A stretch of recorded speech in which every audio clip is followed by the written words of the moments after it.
बेकार नहीं होता, वो छल करना नहीं जानता।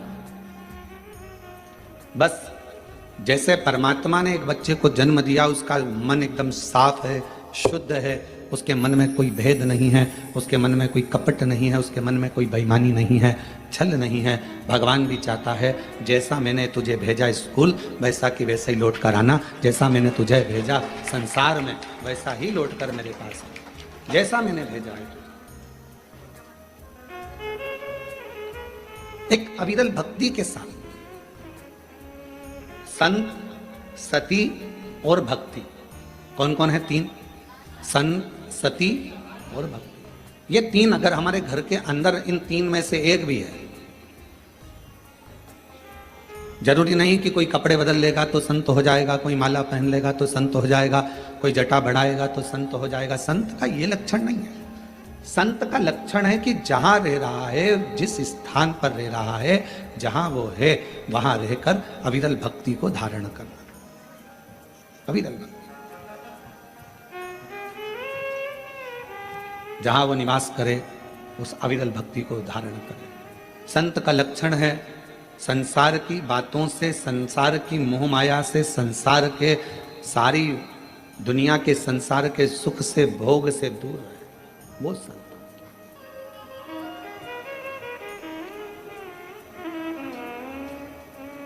एक पतिव्रता धर्म का पालन करने वाली एक स्त्री, एक नारी अपने घर में रह रही है, परिवार का भरण पोषण में लगी है, बच्चों को पालने में लगी है। एक माँ ने एक प्रश्न किया, इन्हीं पत्रों में है, अभी आगे हम उसको पढ़ेंगे। वो प्रश्न में लिखती हैं कि मैं मंदिर तक नहीं जा पा रही हूं क्योंकि घर में मेरे सास ससुर बीमार हैं। फिर उसने पत्र में लिखा कि मैं पहले मंदिर जाती थी, अब नहीं जा पा रही हूं क्योंकि मेरे सास ससुर बीमार हैं, पति को खदान में काम पर जाना पड़ता है, बच्चों को स्कूल जाना पड़ता है, तो क्या अब मैं पूजन शिवजी की मंदिर में कैसे करूं? तो मेरा उस बहन से, जिसने पत्र लिखा है, उस बहन से इतना ही कहूँगा कि आप मंदिर नहीं जा सकते, अपने सास ससुर की सेवा कर रहे हो, परिवार की सेवा में लगे हो, ये भी मेरे शंकर की सेवा ही है, ये भी मेरे शिव की सेवा। और दूसरा, आपका मन करता है कि मैं मंदिर नहीं जा पा रही हूँ, मेरे मन में खलबली है मंदिर ना जाने की, तो अपने घर में जो शंकर भगवान का शिवलिंग है, अपने घर में जो शिवलिंग विराजमान है, उसकी सेवा करो, उसको जल चढ़ा लो, उसकी आराधना कर लो, मंदिर में पूजन के बराबर ही फल प्राप्त होगा। आप उस सेवा में तो लोग सास ससुर की भी सेवा कर रहे। पंडरीनाथ में हरि विठ्ठल विराजमान है, किसके लिए आए थे? पौंडलिक के लिए। पौंडलिक ने करा क्या था? अपने माँ बाप की सेवा, अपने माता पिता की सेवा। वो तो कभी मंदिर में नहीं गया, ना वो कभी शिवालय गया, ना देवालय गया, ना मंदिर गया, केवल माँ बाप की चरणों की सेवा कर रहा था। इतनी सेवा में लीन हो गया कि भगवान हरि विठ्ठल को आकर, पांडुरंगा नारायण को आकर दर्शन देना पड़ा। इतना कीचड़ हो रहा था कि वहां पौंडलिक ने एक ईंट फेंक दी और उस ईंट के ऊपर भगवान दोनों हाथ कमर पर रखकर खड़े हो गए, हरि विठ्ठल खड़े हो गए, उसका इंतजार करते रहे। तो भगवान कह रहे हैं तू आ, मेरा दर्शन कर ले। वो कहता है पहले माँ के चरण दबा रहा हूँ, पिता के चरण दबाऊंगा, फिर तुम्हारे से मिलने के लिए आऊंगा। बाद में भगवान से मिलने के लिए आया तो भगवान ने पूछा, पौंडलिक तेरी सेवा से मैं प्रसन्न हूँ, मांग तुझे क्या चाहिए? उसने कहा बस इतनी कृपा कर दो, जो अपने माता पिता की सेवा करे उसको तुम ऐसे ही दर्शन देते रहना, करुणा करते रहना, ऐसे ही कृपा।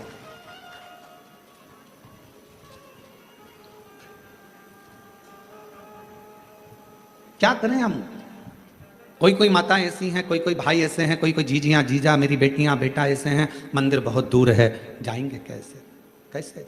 तो जहां अपना घर है, घर के अंदर जो शिवालय है उसकी भी आराधना कर सकते। घर में जो मंदिर है, घर में जो भगवान विराजना है, उसकी भी आराधना करो, साधना करो। कभी भी अपने घर के बच्चे को नालायक मत समझो, कभी भी अपने घर के बच्चे को हम हमेशा लायक ही समझो।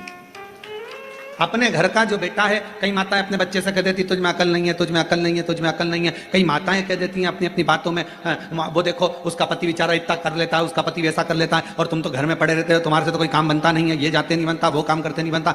अपने घर में, अपने परिवार में ये ना देखा जाए कि कौन कमजोर है। ठीक है, कोई कोई बच्चा पढ़ने में होशियार रहता है, कोई कोई किसी कला में होशियार रहता है, मेरा भगवान किसी को कम तो नहीं रखता, भगवान सबको लेवल बराबर बनाकर रखता है। 5 उंगलियां पांचों बराबर नहीं हो सकती। अगर पांचों बराबर हो जाए तो ये मुष्टिका बंध नहीं सकती। इसलिए इस मुष्टिका को बांधने के लिए 5 उंगलियों को भी परमात्मा ने अलग अलग बनाया है। किसी को छोटी, किसी को बड़ी, किसी को मंजली, किसी को संजली बनाया। परमात्मा सबको, घर में 5 बहनें, आप भी होंगी, 2-3 बहनें तो होंगी, 2 नहीं होगी, 3 होगी, 3 नहीं होगी तो 1 होगी, काका बाबा की मिला लो 2-4 तो बहनें होगी। सबका रहने का तरीका अलग, सबका खाने का तरीका अलग, सबका बोलने का तरीका अलग, सबका व्यवहार अलग, सबके अपने अपने तरीके, अपना अपना व्यवहार है सबका। और सब अपने अपने व्यवहार से, सब अपने अपने तरीके से रह रहा है, सब अपने व्यवहार। अब कई माताएं कहती हैं कि हमारा वो जेठानी तो कभी मंदिर नहीं जाती, भगवान शंकर से प्रार्थना करो, जेठानी नहीं जा रही है तो मत जाने दो। कोई ऐसा होता है जिस पे मेरे भगवान शंकर का प्रेम बहुत होता है, वही तो जाएगा ना। कोई कहे मेरी देवरानी नहीं जाती, मत जान दो, उसकी मर्जी। आप अपना कर्म करो, आप भगवान के मंदिर जाओ, आप शिवालय जाओ, शंकर जी की आराधना करो। घर में कई लोग ऐसे रहते हैं, पति से कहो तुम व्रत कर लो, पति नहीं करता तो उसका मतलब ये थोड़ी ना कि वो धर्मात्मा नहीं है। पति मंदिर नहीं जाता तो इसका मतलब ये थोड़ी ना कि वो धर्मात्मा नहीं है। बेटे मंदिर नहीं जा रहे तो इसका मतलब ये थोड़ी ना कि बेटे धर्मात्मा नहीं है। आप मंदिर जा रही हो ना, आप मंदिर जा रही हो तो आपके पुण्य का एक अंश आपके पति के खाते में जा रहा है और आपके पुण्य का एक अंश आपके बच्चों के खाते में जा रहा है। तो फिर क्यों सोचना मेरा पति मंदिर नहीं जाता गुरुजी, मेरा पति कथा में नहीं आता गुरुजी, मेरा पति ये नहीं करता गुरुजी, मेरा पति भगवान की कथा में नहीं जाता। मत जाने दो, तुम तो जा रही हो ना। मेरी सास दिन भर घर में रहती है, वो कथा नहीं सुनती गुरुजी, टीवी चालू रहती है तो भी उसका मन नहीं लगता। मत लगने दो, तुम टीवी तो चालू कर दियो ना, तुम्हारा तो लग रहा है ना। बस हम सुधरेंगे, युग सुधरेगा। हम सुधरेंगे, हम बदलेंगे, बदलना किसको है?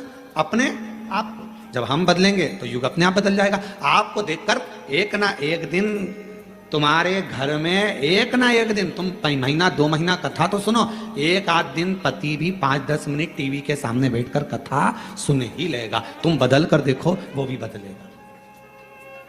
आप चाहती हो कि आपका बच्चा अच्छी पढ़ाई करे तो आपको अपना मोबाइल पढ़ाई के समय पर, बच्चों को पढ़ाते समय अपना मोबाइल कहीं दूसरी जगह रख देना है, तब बच्चों को पढ़ाना है। मालूम पड़े बच्चों को लिखने को दे दिया, हाथ में तुम मोबाइल लेकर बैठ गई, बच्चा लिख रहा है, वो बच्चा कभी नहीं पढ़ पाएगा। उसका ध्यान अपनी मम्मी के मोबाइल में और मम्मी के ऊपर रहेगा। माँ जैसा करेगी बेटा वैसा करेगा। अपने मोबाइल को उठाकर तुमने रख दिया तो बच्चे को भी समझ में आ जाएगा मेरी मम्मी पढ़ाई को बहुत ज्यादा मायना देती है, पढ़ाई के ऊपर प्रेशर देती है, इसलिए मुझे पढ़ाते समय मोबाइल हाथ में नहीं देती, मतलब मुझे पढ़ना है। फिर बच्चा पढ़ना प्रारंभ करेगा। माताएं हाथ में मोबाइल है, बच्चे से कहती पढ़, लिख लिख, A for apple, B for ball, जल्दी लिख। लिख रहा है? हाँ मम्मी। क्या क्या लिखा? A for apple, B for ball, ठीक है, सी फॉर कैट। अभी तक नहीं लिखा, बैठा है इतनी देर से। अर्थात तुम्हारे मोबाइल चलाने से तुम्हारे बच्चे पर प्रभाव पड़ा। तुम्हारा ध्यान मोबाइल में था, बच्चे का ध्यान तुम पर था, तो वो लिख नहीं पाया। जब पूरा एकाग्र चित्त लगाकर अपने बच्चे को पढ़ाओगे तो वो बच्चा अपने आप पढ़ना प्रारंभ करेगा, दिल लगाना प्रारंभ करेगा, मन लगाना प्रारंभ। हम जब पढ़ते थे उस समय पर 2 तरह के क्वेश्चन आते थे, और हमारे साथ पढ़ने वाले आप सब भी हो। ऐसा नहीं कि आप कोई बहुत ओल्ड हो या न्यू हो, सब हमारे साथ के हो। हमारी जीजी हो, हमारे जीजा हो, बहन हो, तो हमारे साथ के ही हो। हमारे समय पर 2 तरह के क्वेश्चन आते थे। एक क्वेश्चन आता था ऑब्जेक्शन, मतलब जैसे कहते थे कि एक प्रश्न के बहुत सारे उत्तर लिखे होते थे, 4 तरह के उत्तर लिखे रहते थे और उसमें बताना पड़ता था कि इसमें से कौन सा उत्तर सही है, वो लिख। और दूसरा 10 नंबर का, 3 नंबर का, 4 नंबर का, 5 नंबर का, 15 नंबर का, और कोई क्वेश्चन निबंध लगभग 20 नंबर या 19 नंबर का जाता था। अब समझदार कौन कहलाता था? जो छोटे छोटे जो क्वेश्चन है, छोटे छोटे क्वेश्चन है कि एक प्रश्न दे दिया, मटके में पानी है, गिलास है, मटका है, गगरा है, बाल्टी है, 4 ऑप्शंस दिए, उसमें से एक सिलेक्ट करना है। अब जो व्यक्ति पढ़ने में होशियार नहीं है वो 4 में से एक छांटने में अपनी बुद्धि लगा रहा है, अपना विवेक देख रहा है कि मैं इसमें से क्या लिखूं, क्या हो सकता है, और वो कितने नंबर का, आधा नंबर का, मात्र आधा नंबर, और उसने पूरा समय वो जो क्वेश्चन थे उसमें छांटने में कि इसमें मटका लिख दूंगा, इसमें ये लिख दूंगा, फिर सोचा गलत हो गया, पीछे वाले ने इशारा करा 3 नंबर मतलब तीसरा, फिर किसी ने इशारा करा 1 नंबर, उसने फिर काटा, फिर लिखा, अर्थात वो उसमें रम रहा है, उसमें विचार कर रहा है। और एक बच्चा जो पढ़ने में होशियार था उसने ये कमजोर प्रश्न तो बाद में देखे, सबसे पहले जो मेन प्रश्न थे जिसमें 19 number, 15 number, 5 number, 7 number, 8 number, जो श्रेष्ठ नंबर आ सकते थे। हमारे स्कूल में भी और हमने हमारे कॉलेज में भी यही करा, अपने जो मूल प्रश्न थे जिस पे अधिक नंबर मिल सकते थे हम सबसे पहले उसी को हल करते थे, और बाद में अगर समय बचता था तो आधे आधे नंबर को देखते थे। मूल होता है कि अपने ध्यान को एक प्रश्न में जिस पर नंबर ज्यादा हैं उस पर केंद्रित करना, अपने प्रश्न पर ध्यान को केंद्रित करना। और आज भी हम भले शिव महापुराण की कथा मेरे बाबा की करुणा से, शंकर भगवान करुणा से बाँच रहे हैं, शिव जी बाँच रहे हैं, शंकर जी की कृपा है, शिव जी ही बाँचने वाले, शिव ही कराने वाले और शिव ही सुनने वाले, पर आज भी ध्यान वही रहता है कि अपना ध्यान भगवान शंकर की भक्ति पर केंद्रित रखो, बस उस जगह से अपने ध्यान को नहीं हटाना। ये छोटे छोटे प्रश्न, ये छोटे छोटे सब्जेक्ट, तो ये छोटे छोटे क्वेश्चन तो आते रहेंगे, जाते रहेंगे। मूल है मेरा शिव, मूल है मेरा शंकर, मूल है मेरा शंकर। हम भगवान शिव को नहीं पहचानते। हम पूरे दिन, हमारे घर में जितने भी लोग हैं पूरे दिन छोटे छोटे क्वेश्चन में उलझे रहते हैं। जरा सा पानी गिर गया, सास ने चिल्लाना चालू कर दिया, बेडशीट गिर गई उस पर चिल्ला दिया, बर्तन झूठे रखे हैं उस पर चिल्ला दिया। अरे अगर चिल्लाना ही है तो कोई बड़ा क्वेश्चन लाओ, कोई बड़ा प्रश्न लाओ जिसपे विवाद करना है। छोटे छोटी बात पर विवाद करते हो, ये जरा सा खाने पर विवाद कर दिया, रोटी ज्यादा बन गई तो विवाद, सब्जी फेंक दी तो विवाद, सब्जी में जरा सी मिर्ची जल गई तो विवाद, गैस की टंकी जल्दी खत्म हो गई तो विवाद, तेल जल्दी खत्म हो गया तो विवाद, मिर्ची जल्दी खत्म हो गई तो विवाद, पति आकर बोला कल ही तो सब्जी लाया था तो विवाद चालू हो गया। ये छोटे सब्जेक्ट है, ये छोटे क्वेश्चन है। इन छोटे क्वेश्चनों के लिए समय मत निकालो, बड़ा क्वेश्चन ढूंढो। लड़ाई करना है तो कोई बुलंद बात लेकर आओ जिसके पीछे लड़ाई हो, तो बात है छोटी छोटी बात पे क्या लड़ाई करना। उसी तरह भगवान को पाने के लिए क्वेश्चन बड़ा, मतलब मन बड़ा करिए, शिव की ओर केंद्रित करिए, भगवान शंकर में मन लगाकर जब आप अपने हृदय से शंकर को पुकारोगे तो निश्चित है सारे क्वेश्चन अपने आप हल होना प्रारंभ हो जाएंगे, रिजल्ट अच्छा है। आप कर ही नहीं रहे, अपना केंद्र बिंदु आपने शिव को बनाया कहाँ है? आपने और हमने अपने केंद्र बिंदु को शंकर को नहीं बना पाए, अपने आप को हम शंकर से जोड़ नहीं पा रहे, हम केवल वस्तुओं से जोड़ रहे हैं, केवल वस्तुओं से। किसी ने कहा अभी मुहूर्त अच्छा नहीं है, मंदिर नहीं जाना चाहिए। फिर किसी ने कहा अभी काल घड़ी चल रही है, अभी ये काम मत करना, और मालूम पड़े श्वास अभी चल रही है और बाद में निकल गई तो कौन सा भरोसा, कैसे केंद्र करें?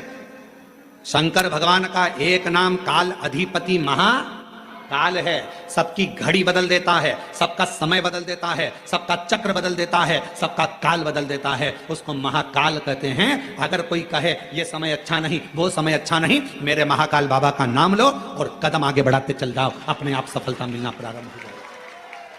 बोल बम का नारा है, महाकाल का नाम लो और आगे बढ़ते चले जाओ, शिव का नाम लो आगे बढ़ते चले जाओ, शंकर का नाम लो आगे बढ़ते चले जाओ। कैसे नहीं होगा? शिव को केंद्रित करो।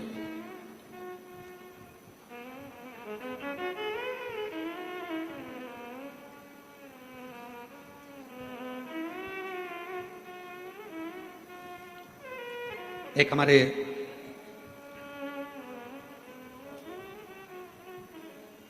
भूतड़ा परिवार है हैदराबाद में, श्री रामनिवास ब्रजगोपाल जी भूतड़ा।